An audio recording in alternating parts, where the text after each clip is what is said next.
Good afternoon to everyone. Myself is Patad Sarman. I am working as a assistant professor in VVP Engineering College. Today's our topic is improper integral and one more topic from the partial differentiation, that is linearization. This is actually a second lecture in the concept of improper integral. Slide please.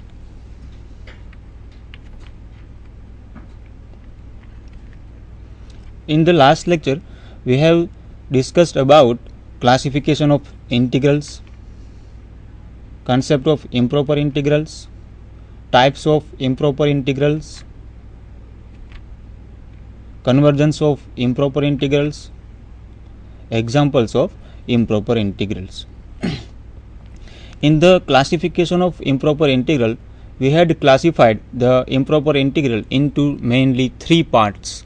First kind of improper integral, second kind of improper integral, and third kind of improper integral. Let us recall again in brief. Table 2 please.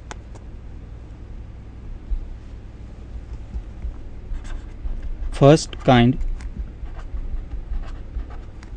of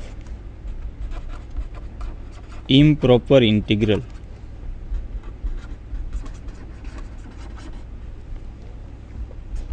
Any integral from a to b f of x dx is known as first kind improper integral if either or both limits of integration are infinite.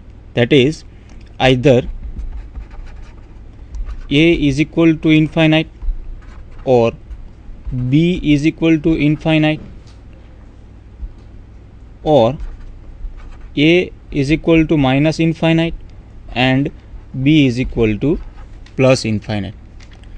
In this case, we will say that given integral is first kind of improper integral. Slide please.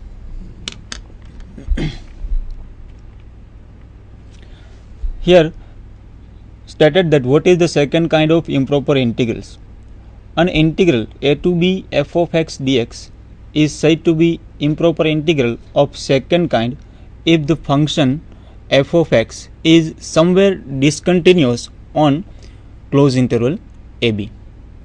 Here example is integration from minus 1 to 2 1 upon x square dx.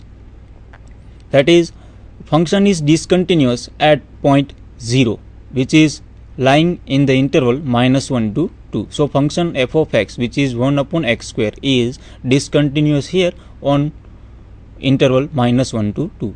So this is the second kind of improper integral. Another example is integration from 0 to pi tan x dx. Here tan x is discontinuous at pi by 2 because tan pi by 2 is infinite and pi by 2 is lies in 0 to pi. Thus this is also an example of second kind of improper integral. The third kind of improper integrals.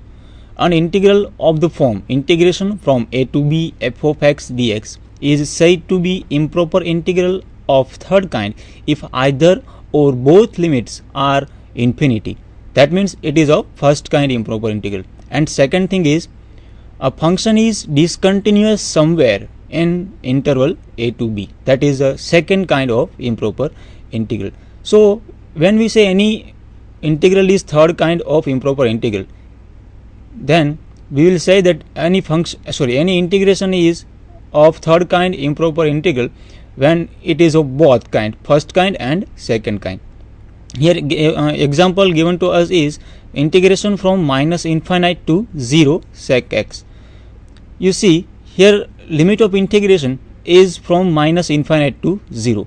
So minus infinite, it is a first kind and function is sec x. Sec x is discontinuous at pi by 2. So function is also discontinuous inside the interval.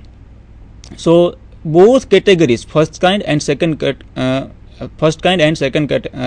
are belongs to this integral. That's why it is known as third kind of improper integral.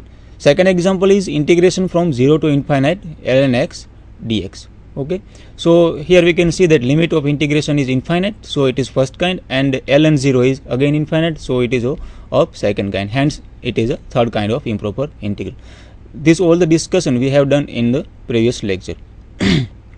Also we have discussed about some examples of first kind of improper integrals, and one more test to test the convergence of given integral, that was a direct comparison test. Today we will go ahead with the next such a test, namely limit comparison test. Slide. Here limit comparison test is stated: if the positive functions f of x and g of x are continuous on closed interval, half closed open interval a to infinite, and if limit x tends to infinite, f of x upon g of x is some number L, where L lies in 0 to infinite, then integral a to infinite f of x dx and integration a to infinite g of x dx both convergent or divergent together. That means if we have any given integration, and if we can find another function such g of x such that limit x tends to infinite, f of x upon g of x is equal to L, that means limit exists, and then the both functions will have same nature. If one integral is convergent, then remaining also will convergent. If one integral is divergent, then another one is also is divergent. Now we will see some of the examples of limit comparison test. Here example 1: does integration from 1 to infinite 3 upon e raised to x plus 1 dx is convergent? Here a solution is given. Here we apply limit comparison test. Here let us assume that f of x is equal to the given integral 3 by e raised to x plus 1. Now we want to find another function g of x. Next slide. Let us assume g of x is equal to 1 upon e raised to x. Then limit x tends to infinite, f of x upon g of x is equal to limit x tends to infinite 3 by e raised to x plus 5 upon 1 upon e to the power x.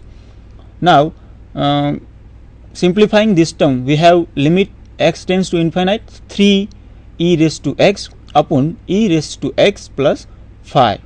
Now cancelling e raised to x from numerator and denominator, we have limit x tends to infinite 3 by 1 plus 5 upon e to the power x. Now applying the limit x tends to infinite, then we know that 5 upon e raised to x becomes 0 after applying x tends to infinite. So final answer is 3 by 1 plus 0, that is 3, which is a finite and non-zero unique number. That's why the given integral is convergent.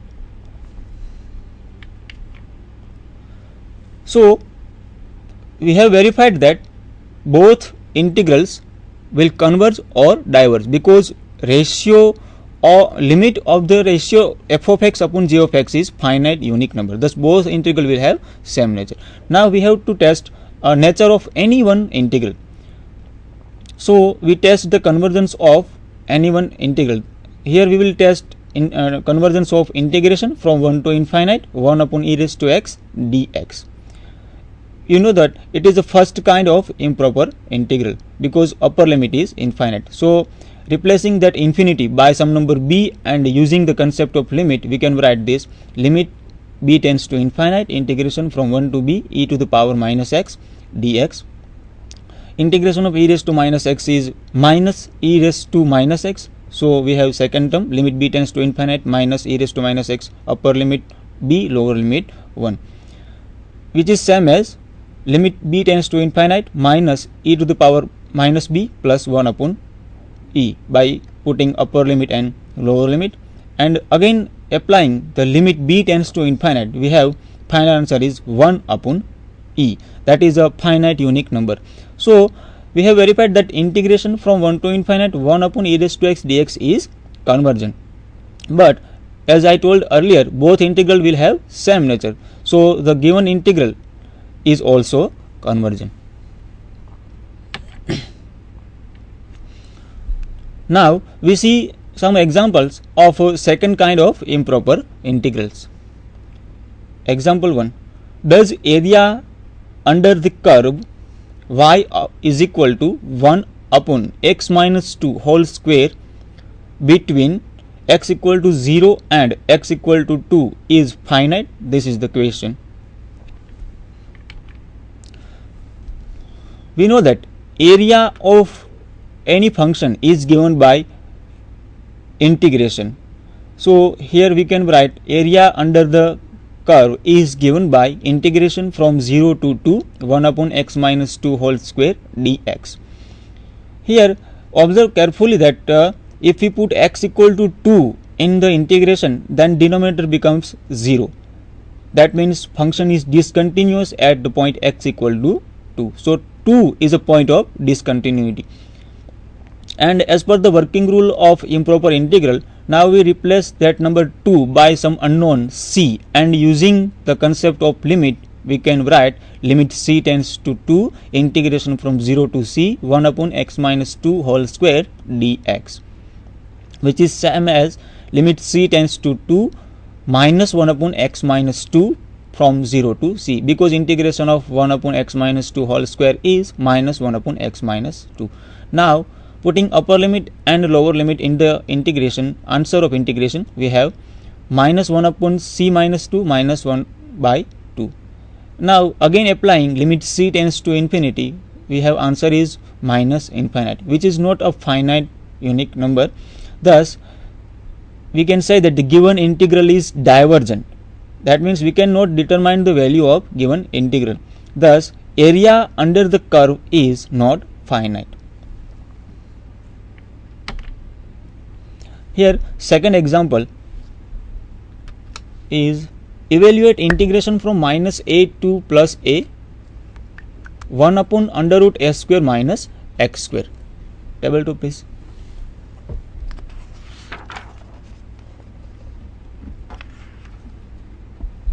Table 2 please. Here integration is integration from minus a to plus a 1 upon under root s square minus x square dx. Now we will solve this. Here observe that both limits minus a and plus a are the point of discontinuity for this function, because if we put x equal to plus a or minus a, then this function becomes infinite. That's why these both points are point of discontinuity. That means it is a second kind of improper integral. So first we split this integral into two parts by writing integration from minus a to a 1 upon under root s square minus x square dx is equal to integration from minus a to 0 1 upon under root a square minus x square dx plus integration from 0 to a 1 upon under root a square minus x square dx. So we have splitted this interval minus a to a into two parts, minus a to 0 and 0 to a. Now the first integral is discontinuous at the point minus a, because if we replace x by minus a, then it is infinite. Here also if we put x equal to a, then it is infinite. So this point and this point are the point of discontinuity. That means at this point function becomes discontinuous. So we will replace this number minus a by some another number, and using the concept of limit we can write integration from, suppose number, now we replace number minus a by some number c1 and 0 1 upon under root s square minus x square dx. Now we extend this number c1 towards minus a using the concept of limit. That means we will write limit c1 tends to minus a plus second integration. Here also we will write some number c2 in place of a and then extend it towards a using limit. So we will write limit c2 tends to a integration from 0 to c2 1 upon under root a square minus x square dx. Now we will solve this integration 1 upon under root a square minus x square.